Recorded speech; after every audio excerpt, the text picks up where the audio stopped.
Welcome to the podcast of Data and Analytics in Business. We'll learn from the leading industry experts using data and analytics to solve the problems and create values in practice.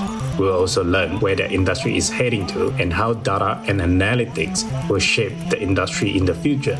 Most importantly, how they are preparing their business for digital transformation and disruption in the future. I'm your host, Jason Tan, and thank you for listening. In this episode, we have Nick Rameka. Nick is the Chief Marketing Officer for LiveTiles, who built the intelligent workplace analytic and also the software to help the large organization to digitize their workplace. Having all of this information and their workforce to be digitized, you can then use the workplace analytic to improve your employee experience and also to improve the business performance as you have more engaged employees. Nick also shared with us about some of the marketing principles and how they use data to inform with their marketing strategy as well as the product innovation and products development at LiveTiles. I think especially in the time where COVID-19 is still a challenge, where a lot of people are still working from home, or even though you still have that workforce who needs to be in the physical offices or in a physical place in order to carry out the works and the tasks, a lot of time you would still want to understand how people are doing. And this is where the workplace and digitizing that workplace is coming to play. If you want to understand how you can actually use the data and the analytics to understand your workforce, I think this is probably the episode that you do not want to miss. I hope you enjoyed the show. And as usual, if you have any question for me or Nick, please feel free to send us a question on the app. Thank you very much. Hi, Nick. Welcome to the Analytics Show podcast. I'm super excited to talk to you today about some of the works that you do at LiveTiles. Thanks, Jason. Before we start, what about you share with the listener and the audience about your current role as a CMO at LiveTiles and maybe a quick pitch about what is LiveTiles doing? Yeah, sure. Well, maybe I start with just letting the audience know what LiveTiles does. Essentially, it's a workplace technology company. So we offer expertise and software to improve productivity, innovation, connection in the workplace. So we have organizations of all sizes in our customer base. But, we're really driven by this belief that employees are at their best when they're empowered to focus on the work that matters most. So when that happens, inspiration thrives, risks are taken, breakthroughs, and history is made. So, that's really the philosophy that drives us. So, in terms of what we do, we deliver workplace solutions, things like intranets, employee apps. We have bot assistants and all these types of tools that really help digitize the workplace so that even though you might be working in a physical environment, there's always that digital layer there that's capturing data, that's delivering information, that's working intelligently on behalf of the organization. Enhancing the employee experience is really, really important. Giving them easy access to these tools so that they're not bombarded by a sea of applications that can overwhelm more than empower someone to do their job well. In a nutshell, that's what we do, and that's where our focus is. As the CMO of the company, I've been with the company since its inception. I was around in the very early days when we were in very much startup mode.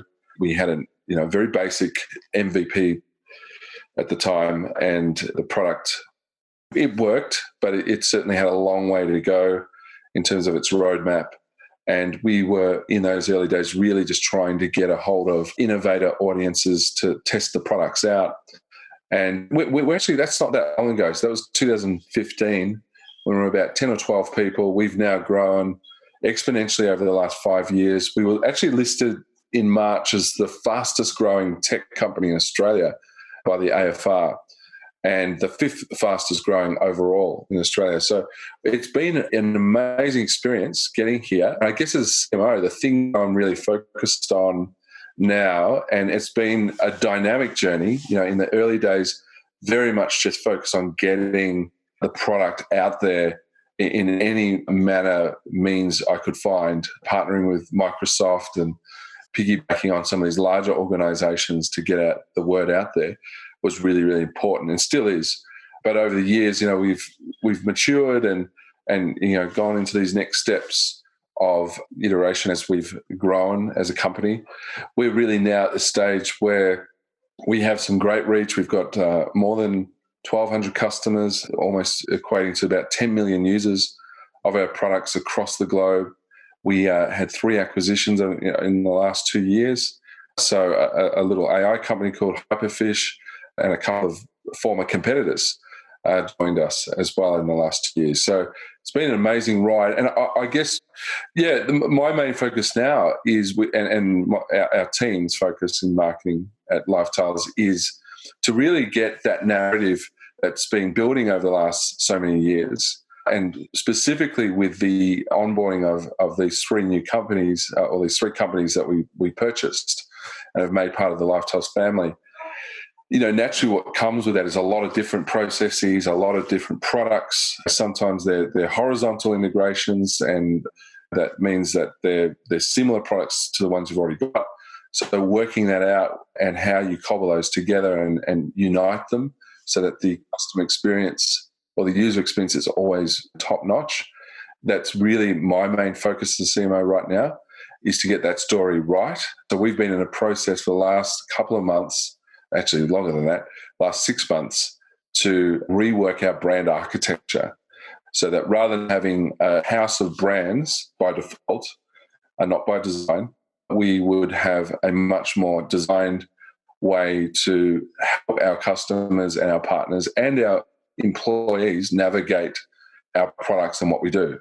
Because, previously we had a lot of products due to the acquisitions and a lot of confusing terminologies, a lot of brands that made it very, very difficult for stakeholders to navigate that journey.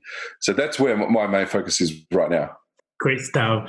I wanted to say very quickly, from a startup to a listed company in Australia, ASX, in less than 10 years. Well done to the team and yourself for all the great works.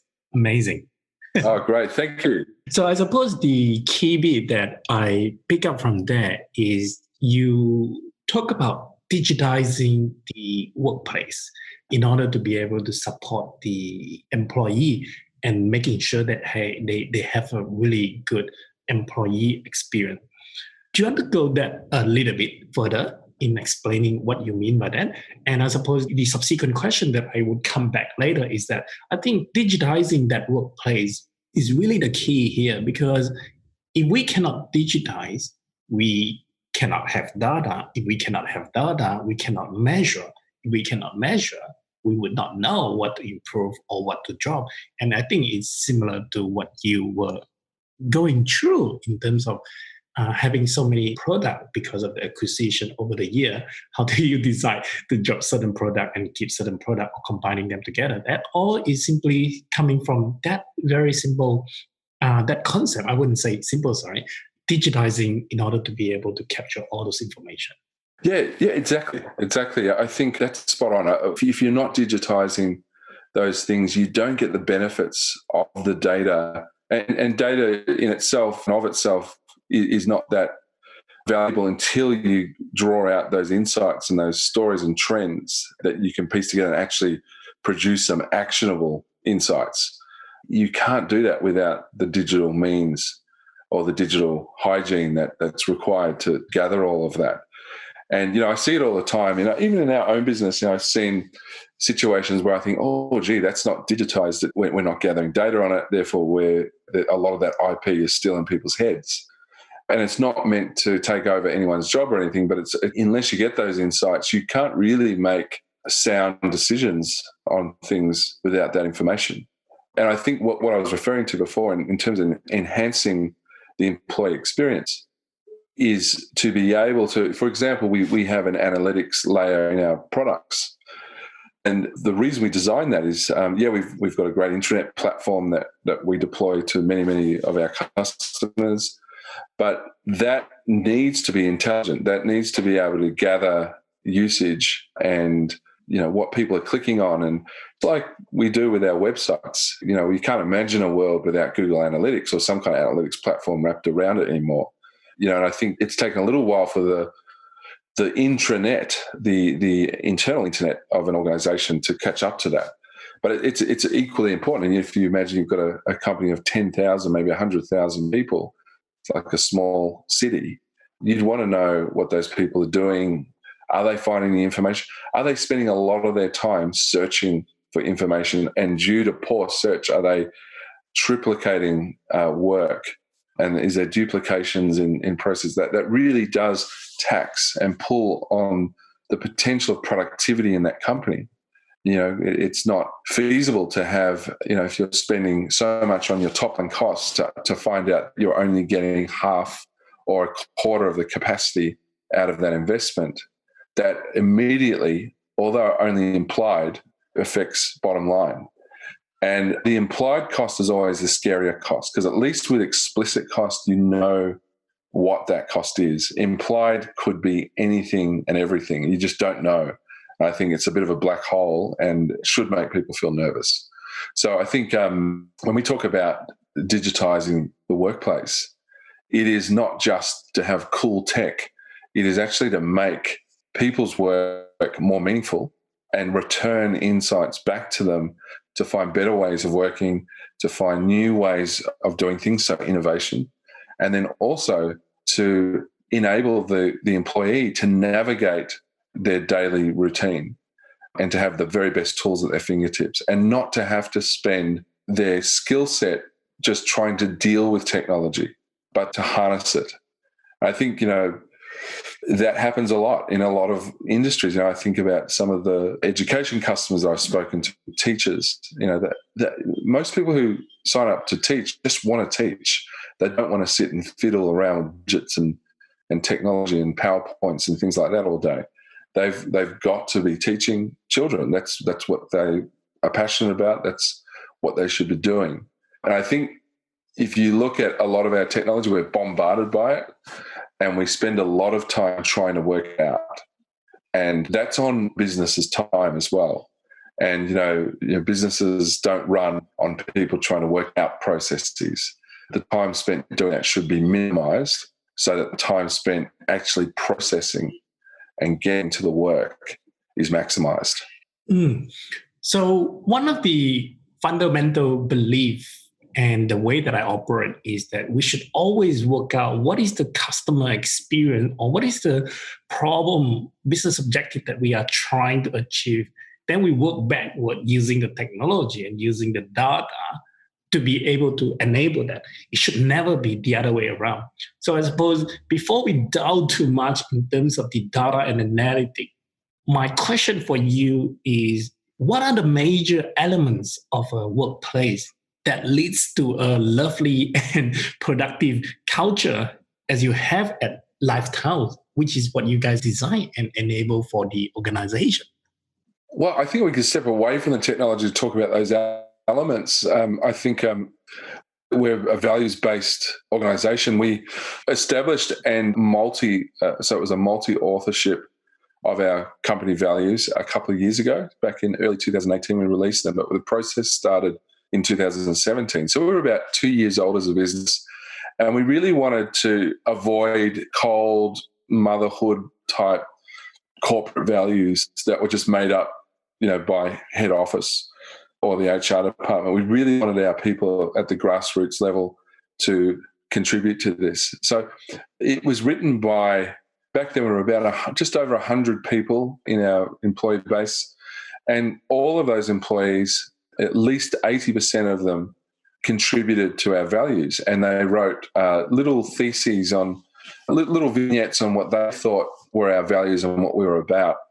And then we used a facilitator to really pull those things out and deduce them, right down to their essence. And we got down to 3 core values, and they are, we are decent human beings.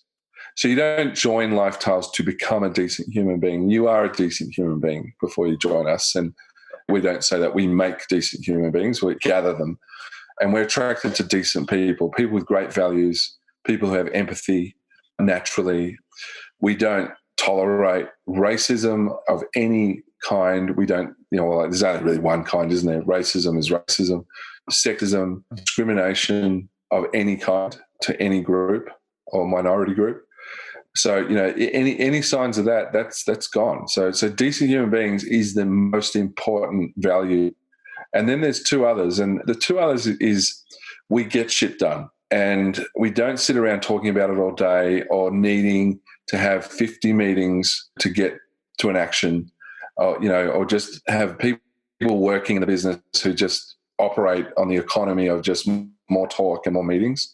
We can't afford to do that. And we never want it to become like that, with that level of bureaucracy that just puts up more and more red tape year in, year out. So cutting through that and getting it done, it's balanced by this next one, which is we aim to create unforgettable experiences. And unforgettable experiences is, that can be a negative as well, right? But unforgettable experiences from a decent person who's getting shit done mean the work should be quality and the experience should be great. So those three are dependent on each other. They're like a little trinity of values. And we take them really seriously. They're not buried in a corporate brochure prospectus. They're on the tongues of everyone. Even our own partners and customers know our values because we made them so simple and meaningful that it is the lifeblood in the business. And we hire based on those, we promote based on those, and we take on business based on those values as well.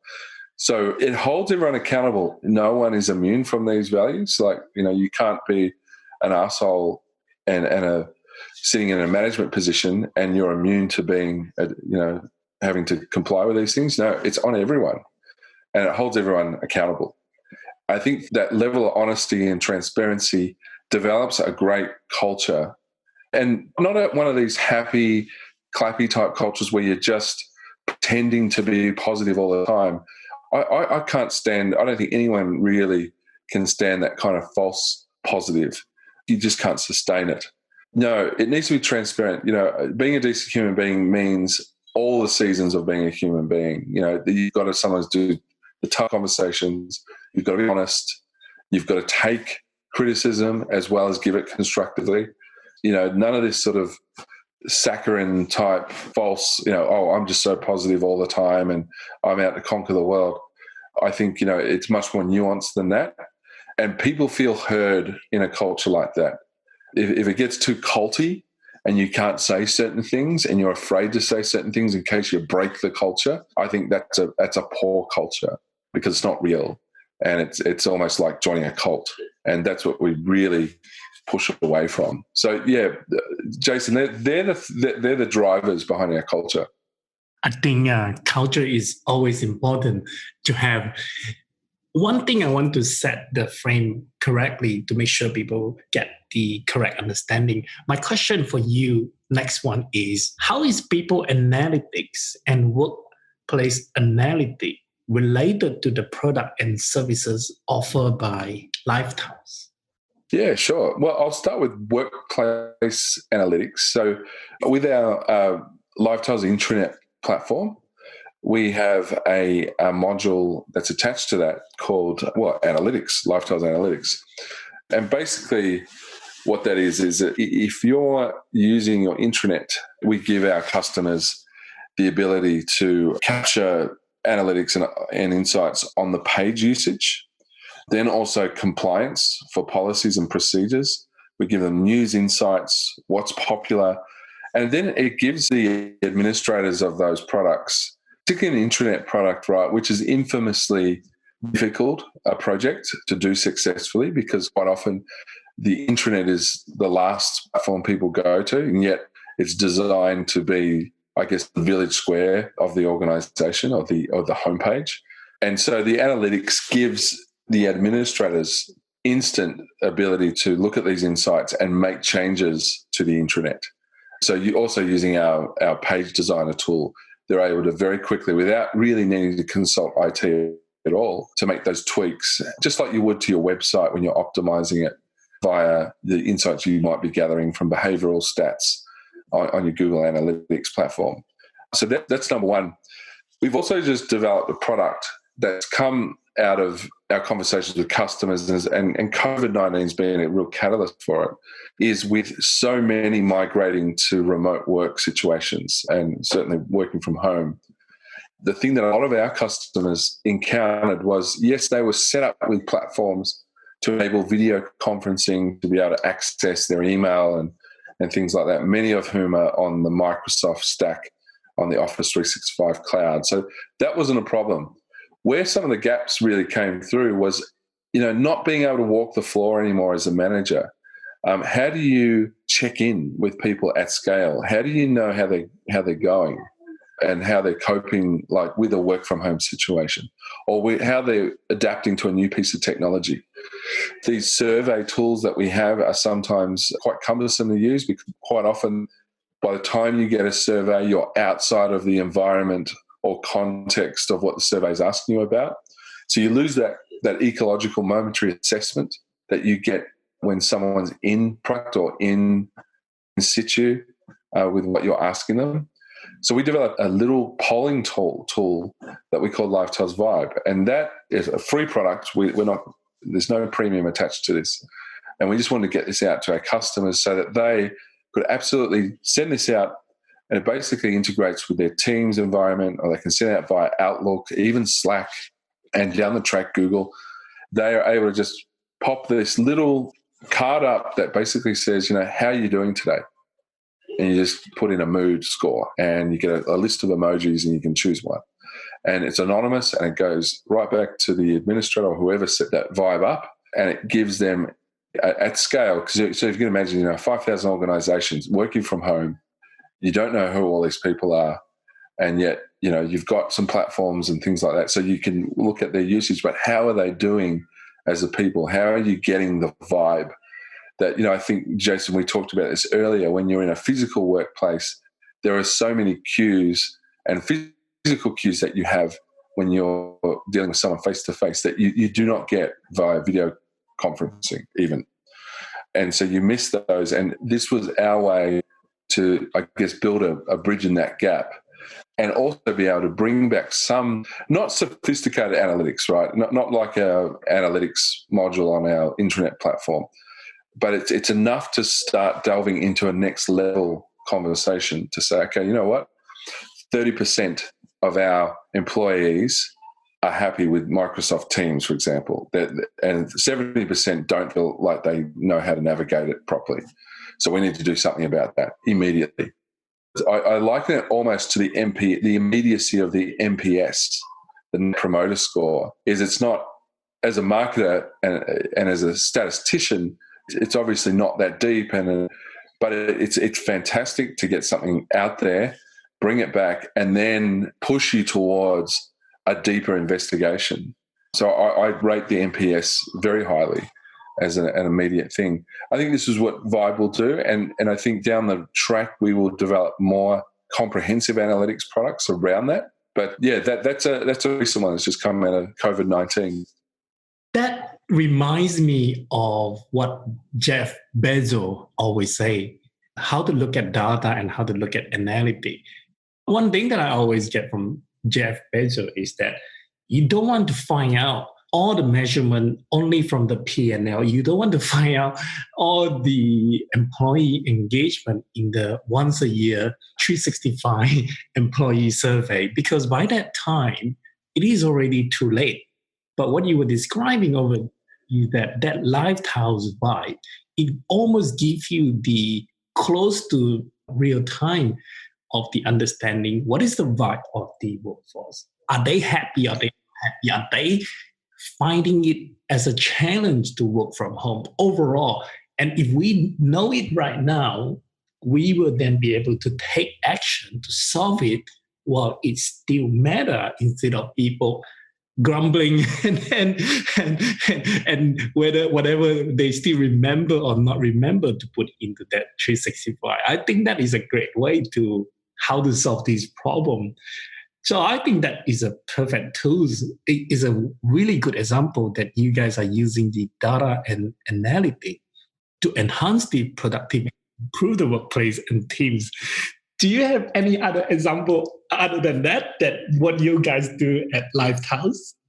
We do use survey tools with our employees, and we do them quarterly.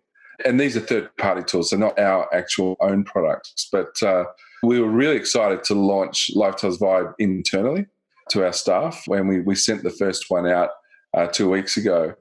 And I think initially people were like, oh, wow, this is really, really simple.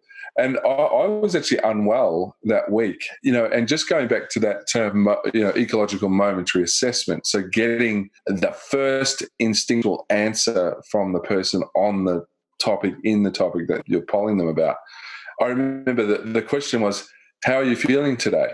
And because it was just so immediate and it wasn't requiring me to jump into a 10-question survey, I basically just wrote average, because literally that's how I was feeling that day, because I was sick.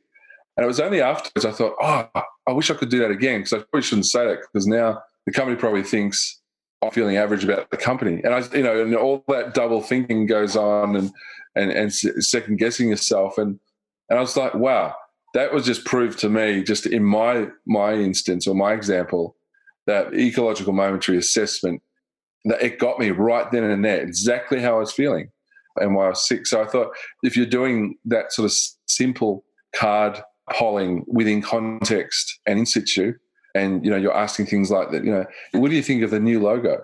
When someone might be looking at a certain page or communication, give us your assessment. No, I hate it. Bang.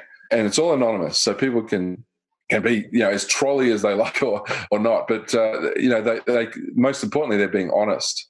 And I think you really want that. And I think you're right to quote Jeff Bezos. He's an absolute master at this stuff. And I think it's people. You can't do much with poor data, and at the same time, you can't do much with dishonest answers or people just trying to wear a mask and play up to the company party line. I think all of that is unhelpful at the end of the day. LiveTiles also offers some data analytical and automation and AI solution as part of the Wisdom Intelligent Intranet. I think you highlight that a little bit. Do you mind to share a little bit more about some of these solutions and what exactly are these solutions that they are capable of doing? Yeah, sure. So the analytics product, it's a layer that's added to your intranet pages. So we have heat maps, we have things like that. And we can, for example, if I publish an article on the intranet, I can see who's used it, what time, what platform they've come from, which is really important, because I think in the old days, you would just publish something on the corporate intranet and expect everyone to come and see it. But so many people are using so many different ways to consume information these days, sometimes on their phone, sometimes via a social feed or whatever it is. Your state-of-the-art communications professional these days knows that it's a multi-tenanted environment now, so you need to produce your communication strategy accordingly. So we can report back to internal comms professionals and officers where those items are being consumed. Also for SharePoint administrators or intranet page administrators, the insights we can give back is, who's reading the certain pages, how much usage it's getting, what sections are being read. So with the heat map and things like that. Very similar, I guess, to a Google Analytics for the enterprise. So, and not just giving you data and numbers, but also providing insights as well. Would you share with us some of the success story that this data solution LiveTiles brought to your customer? Yeah. Well, one recent one is, and you can actually Google this and find it on some of the Microsoft pages, but one of our customers, Flinders University in South Australia, they used one of our products to build out their data analytics dashboards. So for all their student data, their revenues and things like that, all go into a portal on a platform that we provide. And although they're not just using our technology for that, I have to say that they're using Microsoft Azure to pull a lot of this data together, Power BI, but they use our platform to surface a lot of that data. And that has been very, very positively received internally at Flinders Uni, because you've got two camps of people, basically people who are very data oriented and who are used to working with data. And then there are staff there that are not used to working with data. So being able to strike that happy medium where it was nice and consumable for both parties was really the trick in getting this adopted. So right up to the Vice Chancellor being able to, on a weekend, have his or her own dashboard personalised so that they're able to consume all this, macro data analysis and make some really fast decisions, but sound decisions based upon that data. And so the outcome for them is that, with COVID coming on board and a lot of their fee-paying students from overseas and also the existing students being forced into an off-campus study mode, they were able to use the data accessing via these dashboards to make some really fast and really critical decisions during that period, and also being able to take polls from the students about the impact they were feeling during that period, and also start to base their decisions around that real-time student feedback. So it's actually, you can Google that. We have a story coming out on that soon, but Microsoft are already published some really good case studies around what Flinders University did with us and with Microsoft. Yeah, that's one very successful story at this stage. I think one of the things that I want to touch on and delve to further into that is that a lot of times some of those reports, while I think it is really good for the management to make that decision based on the data and the information and the insight that we provide to them. My question for you then, though, is that how do you think equally it is important to have those information available on the dashboard so that the grassroots workforce are able to see them and understand how company is performing overall and how would that result would be impacting their works and what they can do at their works to be able to help driving those numbers better? Do you think that availability on the dashboard itself to a much wider audience within, especially to the front line, do you think that would actually improve a lot overall, that will actually improve the business performance as an organization? Yeah, I actually do. I think as long as it's not sort of data, I think, as you said before, it needs to be data that everyone understands or analytic dashboard that everyone can consume quick. I think a problem with a lot of dashboards that I see, it's usually meant for only a very few number of people because there's just so much saturation on it and you end up just too far in the weeds and it's really hard to come out and see the forest from the trees. But I think if you keep those big and high level and meaningful and real old conversion settings and things like that, I think it's very, very healthy. And I think the field and the frontline workers actually want to be a part of that conversation to some extent and know how they're impacting. I think when when a person knows that they matter and that what they do is impactful, it changes the mode of the worker, it changes the action. And I think to do that well, it's a mixture of, of course, reinforcement from management and their team and culture, that's important, but also putting a number or some kind of metric that's very transparent and visible, I think would be enormously transforming and so simple to do. I think people will own that and feel a part of that. As long as it's meaningful, as long as it's not sort of some bullshit thing sitting high in the sky, it needs to, for example, if I'm for a car manufacturer, or no, let's say for retail and I'm working in a shop somewhere, but I have on my phone what the goal for the quarter is, in terms of sales. I'm sure they get that kind of information anyway, but just having that very freely available and seeing that number change over time is exciting. It's like gamification in a way. Exactly. And I think it just makes them to be more be part of that, driving those results, rather than not able to correlate those results with what they're doing. Now, you guys are a product company, but we talk a little bit about, I think you guys are doing more product, but at the same time, you have that service component. But my question I want to focus today is, so how big a part of the data and analytic play in the overall product innovation and the intelligent workplace design in LiveTiles that you guys are doing?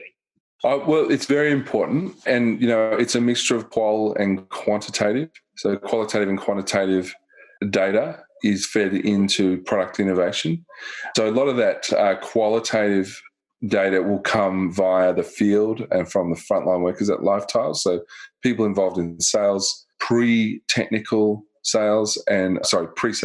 technical specialists and customer success managers. So during the customer journey, during the life cycle, we also have a community for our customers where we can interact with them. Anyone in the company can interact with them on our Yammer platform. So there's a little bit of ethnographic research that happens as well. So when the customer is in product, certainly when we're testing things, we can see what they're doing and ask them questions based on that.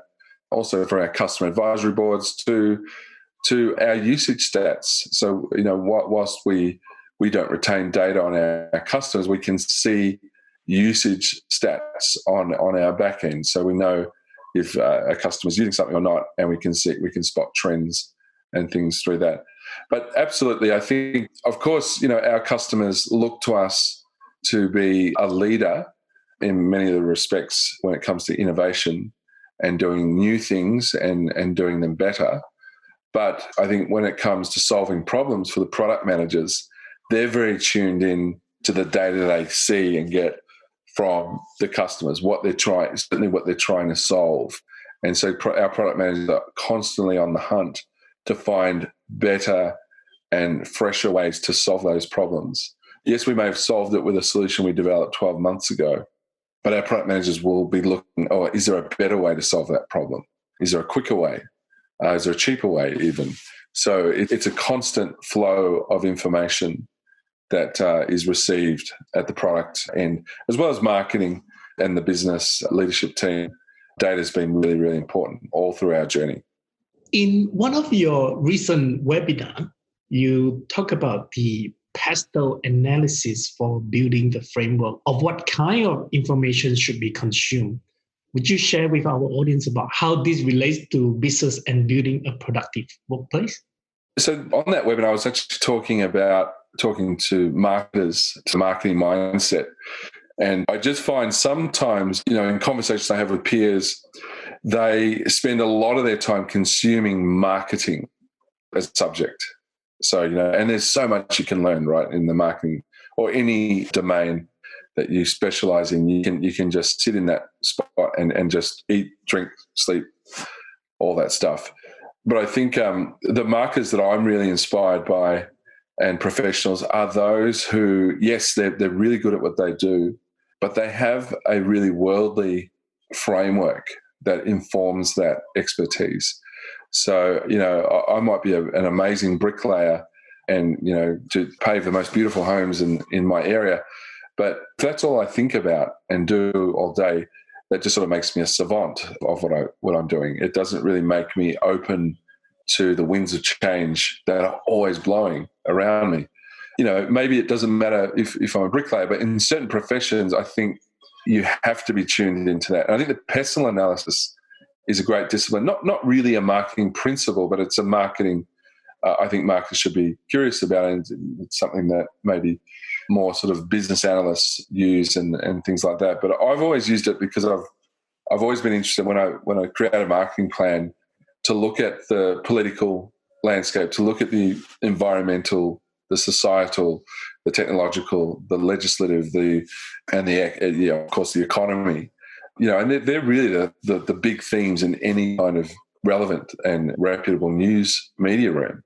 And if you've got all those things, you're not bombarded by the Kardashians and all this kind of thing. None of that really helps, although they're great marketers, by the way.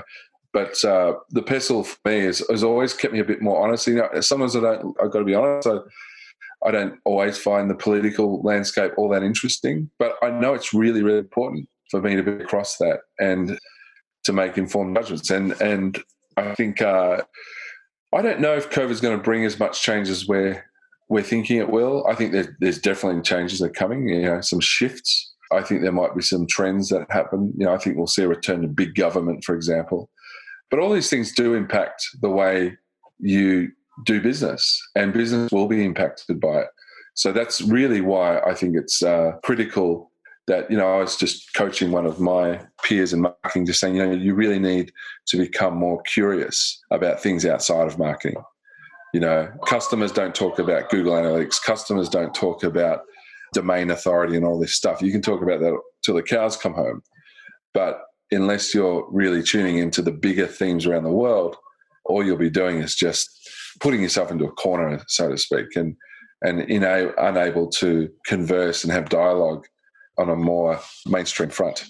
I think to some extent, the way I see the pastel is super important is that these are the driving force of the macro economy. This is the driving force of structural and the economy. And a lot of time, all this big macro economy driving force is going to be drive the changes at all the things that we are doing day in, day out, whether it's analytics, whether someone is selling the insurance or someone is selling the software, etc. Macro and micro are always interconnected. And that is why it's so important to understand the macro economy to be able to understand what you need to do at the micro side. Yeah, absolutely. Absolutely. I couldn't agree with you more. I think, I think, over the years, there's been sort of some buzzwords come in and some internet gurus who get involved. And I think, have tried to reinvent some of the old principles. But I think some of those old principles, they're just there. They're just solid. They've been developed by some really, really smart people. And it may have been back in the 40s and the 50s and the 60s.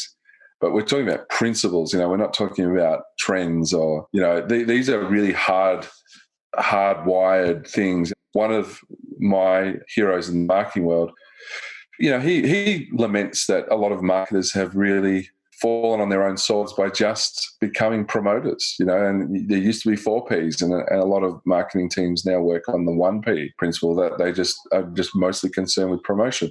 Not a lot of curiosity about product, not a lot of curiosity about price or place. And, those are 3 very, very important levers to your marketing mix. And if you're not involved in those conversations, you're just always going to be at the tail end of the room because, it's now time to promote it. Hey, marketer, over there, go promote it. But so I think getting back to those principles not only enriches what you do, but it also makes you better at what you do. Sometimes a little bit dry, that subject, but it's the rewards are not dry, so I think it's really good to go back to those things. On that subject, I sometimes find that the data that we can now get from the digital marketing is almost the double-sided sword. And what I mean by that double-sided sword is very much related to what you were saying earlier, because promotion or discount is an easy lever. And it is an easy lever that everyone, the marketer, would be able to use and say, hey, here's the result that I tried. And the data is showing you that how much I am driving. But could that be sustainable? I am not 100% sure about that. But it is that data to support them to say, hey, I'm actually driving the result. But if you doubt that a little bit further and you think that a little bit deeper, is that, as you say, it is not a framework that could sustain for a long time because many other components and pieces are missing. Yes, of course. I'm very much in that world where I could be drowning in the data that I get from our digital marketing. But I don't think that's sustainable. And sometimes, I imagine with your show here, I mean, analytics and insights are designed to help you make decisions, I think, quicker, better decisions, but also the benefit is to be able to do it more rapidly because you're not relying on your instincts and going through all these manual motions. You should be able to draw stories out. I know there's a discipline in doing that, and sometimes there's many ways to cut it up. But I think if you're starting to drown in your data, then there's something that's broken that you need to pull it back again. Otherwise, you're actually going to become unproductive. Speaking of principles, so what is your most important first principle? Look, my first principle I could go through. Do you mean as a marketer or just in life in general? I would say life in general. Yeah, I would say the one I keep returning to, my grandmother was quite a religious woman, but out of all the things she used to say to me, the one that stuck in my head is the good old one, do unto others as you would have done unto you. And, that informed my conscience from a very young age. So even when I was doing a bad thing to someone else, like cheating in Scrabble when I was a young whatever, that mantra would always come back. And it's been something that's just lived with me all my years. I think even when I think about marketing, sometimes there's, temptations maybe to stretch the truth a little bit in my, certainly my younger years as a marketer where, you build the hype up. And you can say, well, I'm not lying, I'm just hyping it up a bit. But if you're really practicing empathy, and I think this is a much better way, sometimes, the people who use more hype get more attention for a little while. But if you stick to your guns and you present a transparent and an honest appraisal of what you do, people are looking for that more and more. And it does pay. If you're only in that for a transaction and not a relationship, then it's not going to last anyway. So I think, bringing that sort of level of empathy, that principle has been really important to me to keep me on track personally, but also professionally. Good stuff. My final question for you is, what is one book that you have read and thought it would have been better for your younger self to have? Yeah. Well, this is a funny one. So the book that there's many business books I've read. I'm actually a big fan of literature, but the book that I wish I had have read when I was younger, and I'm still tackling with it today, is The Elements of Style by William Strunk Jr., which is all about, it's sort of like the how to write with economy and with impact. And as you probably can tell by this podcast, I'm someone who can, I often have a problem with going off on tangents and blabbing on too much. But The Elements of Style is something I wish I had as a younger kid, so I could have learned quicker and sooner to that economy, less is more. I have a tendency to over-explain myself and go off on weird tangents and things like that. But I am working on that. Even as a 46-year-old man, I still work on that. And yeah, that's definitely the book that I would wish I had when I was a 12-year-old. Good stuff. Thank you very much for that one. Never come across this one, but I'll put the link up for the audience, and I would certainly check it out. I am due for a new book.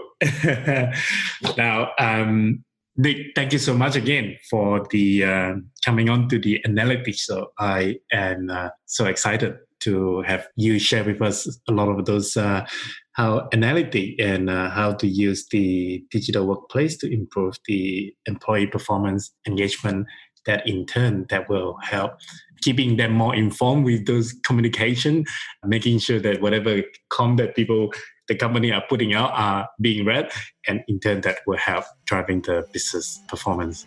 I thank you so much. Thanks a lot, Jason. Thanks for having me. It's been great to have a chat with you.